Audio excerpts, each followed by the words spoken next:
moyang kita. Mereka tidak membasuh tangan sebelum makan. Mengapa? Tetapi jawab Yesus kepada mereka, mengapa kamu pun melanggar perintah Allah demi adat istiadat nenek moyangmu? Sebab Allah berfirman, hormatilah ayahmu dan ibumu, dan lagi siapa yang mengutuki ayahnya atau ibunya pasti dihukum mati. Tetapi kamu berkata, barang siapa berkata kepada bapaknya atau kepada ibunya, apa yang ada padaku yang dapat digunakan untuk pemeliharaanmu sudah digunakan untuk persembahan kepada Allah, orang itu tidak wajib lagi menghormati bapaknya atau ibunya. Dengan demikian firman Allah kamu nyatakan tidak berlaku demi adat istiadatmu sendiri. Artinya kalau sini ada uang yang dipakai untuk pelayanan gereja, lalu sedikit tidak menyisihkan buat orang tuanya, tidak mengapa begitu kira-kira. Mohon dikoreksi bila salah pemahaman. Hai orang-orang munafik, benarlah nubuat Yesaya tentang kamu. Bangsa ini memuliakan aku dengan bibirnya, padahal hatinya jauh daripadaku. Percuma mereka beribadah kepadaku, sedangkan ajaran yang mereka ajarkan ialah perintah manusia. Ini perintah manusia, terlalu banyak aturan yang bukan dari Tuhan, begitu. Lalu Yesus memanggil orang banyak dan berkata kepada mereka, nah ini tadi ya, dengar dan camkanlah. Bukan yang masuk ke dalam mulut yang menajiskan orang, melainkan yang keluar dari mulut, itulah yang menajiskan orang. Maka datanglah murid-muridnya dan bertanya kepadanya, engkau tahu bahwa perkataanmu itu telah menjadi batu sandungan bagi orang-orang Farisi. Jawab Yesus, setiap tanaman yang tidak ditanam oleh Bapakku yang di sorga akan dicabut dengan akar-akarnya.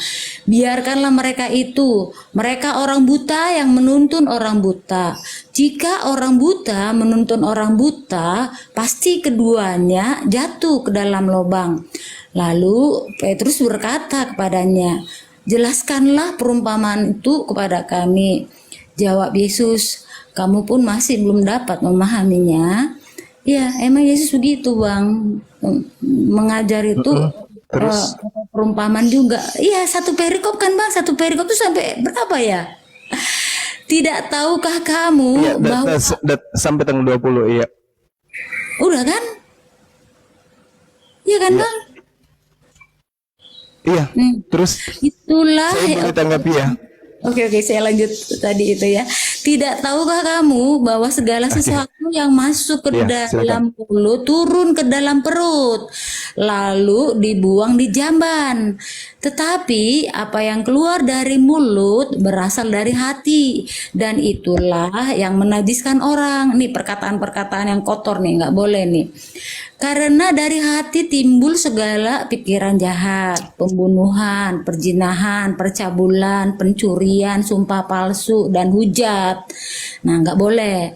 Itulah yang menajiskan orang. Tetapi makan dengan tangan yang tidak dibasuh tidak menajiskan orang. Nah, ini sebenarnya poin penting juga nih, makan dengan tangan yang tidak dibasuh. Oke. Ya kan? Benar nggak? Oke. Atau kalau misalkan kita ambil secara literate, ya makanya nggak pakai cuci tangan dulu karena pakai sendok, mungkin sendok dan garpu, entahlah. Oke, baik. Boleh ya, saya tanggapi ya Bu ya, Mbak Ted. Oke, sip. Jadi kita lihat dari data nomor 1 sampai data nomor 20 tidak ada indikasi penghalalan babi sedikit pun. Poin daripada penyampaian Yesus itu ada pada kata opnitoker hotan estio. Apa yang dimaksud di situ? Peneguran orang-orang Farisi kepada Yesus terkait muridnya hanya terkait dengan makan, tidak membasuh tangan sebelumnya. Harusnya kalau babi yang dihalalkan jadinya di sini, Mbak Ted, harusnya datanya gini.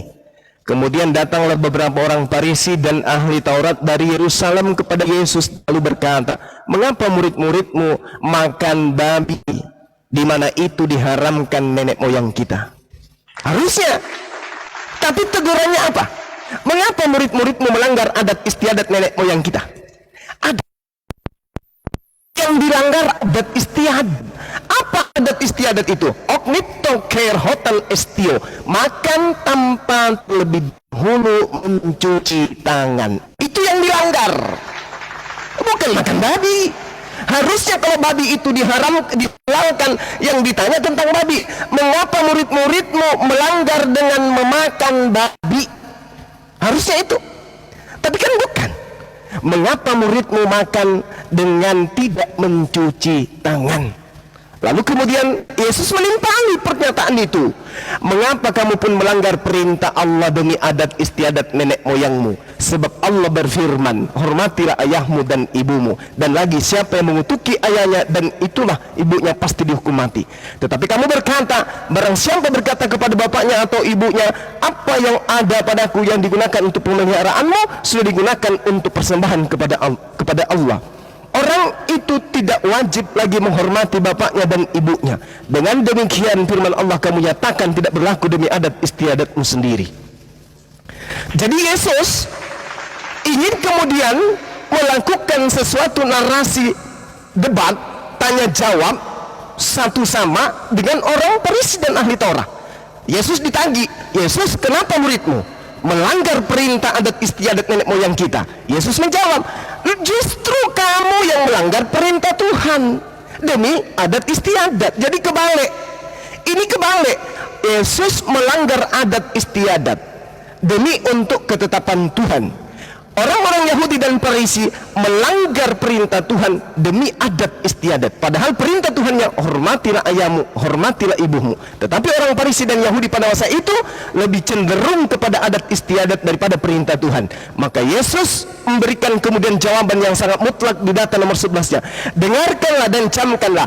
Bukan yang masuk ke dalam mulut yang menajiskan orang, melainkan yang keluar dari mulut itulah yang menajiskan orang. Apa yang keluar dari mulut yang menajiskan itu?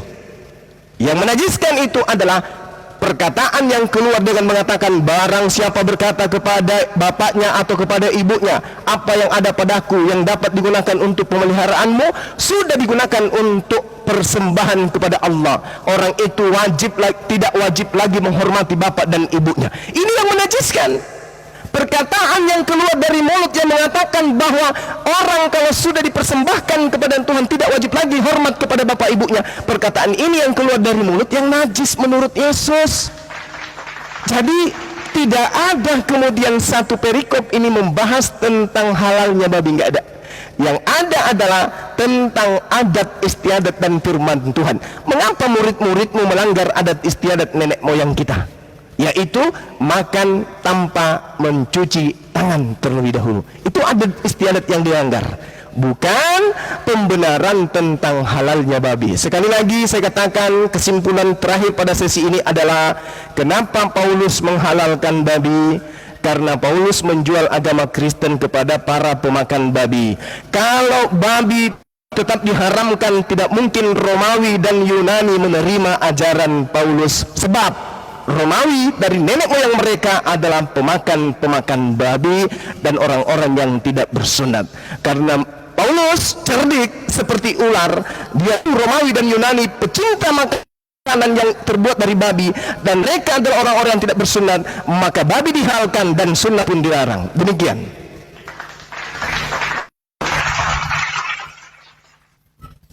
Menanggapi satu pernyataan